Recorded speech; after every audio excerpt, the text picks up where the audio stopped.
மருதாநல்லூர் என்கிற கிராமத்தில் வசித்து வந்தார் மங்கம்மாள். அவருக்கு ஊரிலேயே பெரிய முறுக்கு மீசை வைத்த கணவர் இருந்தாலும் வீட்டின் நிஜமான மீசை மங்கம்மாள்தான். அவரது ஒரே மகன் ரகு ஏழை வீட்டுப் பெண்ணான மீனாட்சியை திருமணம் செய்து கொண்டது மங்கம்மாளுக்கு ஏனோ பிடிக்கவே இல்லை. மீனாட்சிக்கு சமையலில் புதுமை செய்வது என்றால் அலாதி பிரியம்.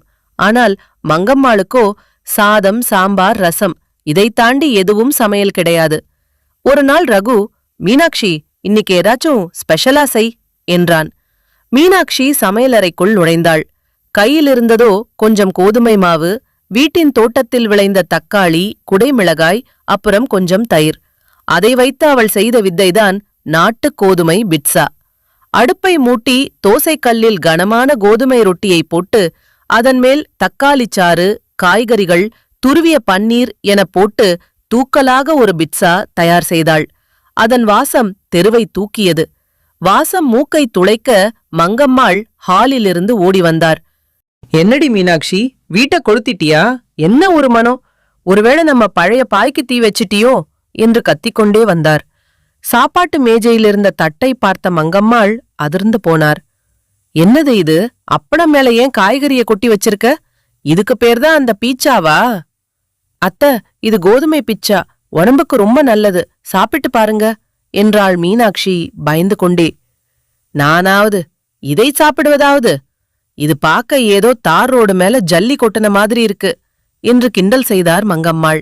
ஆனால் ரகு ரசித்துச் சாப்பிடுவரை பார்த்ததும் அவருக்குள் இருந்த சாப்பாட்டு ராமன் விழித்து கொண்டான். யாரும் பார்க்காத நேரம் ஒரு துண்டை எடுத்து வாயில் போட்டார். அடேங்கப்பா, இது என்ன டேஸ்ட்!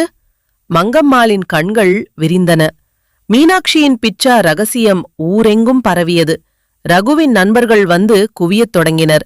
ரகுவுக்கு வேலை போன சமயத்தில் மீனாட்சி ஒரு யோசனை சொன்னாள். நம்ம வீட்டின் வெளியிலேயே ஒரு சின்ன கடை போடலாமா அத்த? முதலிலேயே மறுத்த மங்கம்மாள் கல்லாப்பெட்டியில் காசு வரும் என்பதை உணர்ந்ததும், சரி, ஆனா கல்லாப்பெட்டி என்கிட்டதா இருக்கணும் என்று நிபந்தனை போட்டார். கடையின் பெயர் மங்கம்மாள் மற்றும் மருமகள் ஹெல்தி பிச்சா சென்டர். மங்கம்மாள்தான் கடையின் மார்க்கெட்டிங் மேனேஜர். ஊர் பெரியவர்களிடம் போய், ஏப்பா, அந்த மைதா மாவு பீச்சாவை சாப்பிட்டு வயித்தை ஏண்டா கெடுத்துக்கிறீங்க? எங்க மருமகள் பண்ற கோதுமை பீச்சாவை சாப்பிடுங்க. இது சாப்பிட்டா மூட்டு வலி கூட ஓடி போயிடும் என்று அதிரடியாக பொய் சொன்னார். ஒரு நாள் நகரிலிருந்து ஒரு பெரிய உணவு விமர்சகர் வந்தார். மங்கம்மாள் அவரிடம், தம்பி, இது இத்தாலி பீச்சா இல்ல, இது நம்ம ஊரு பீச்சா, சாப்பிட்டு பாரு என்றார். அந்த விமர்சகர் சாப்பிட்டுவிட்டு, வாட் அ டேஸ்ட்!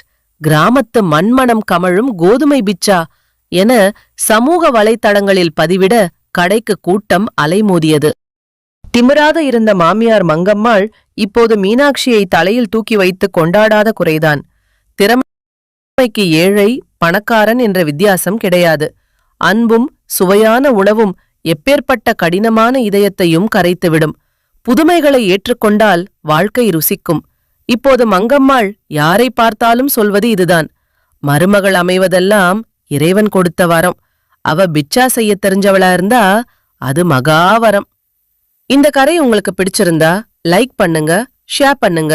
இதேபோல் கதைகள் பார்க்க இந்த சேனல் சப்ஸ்கிரைப் பண்ணிக்கோங்க. நன்றி.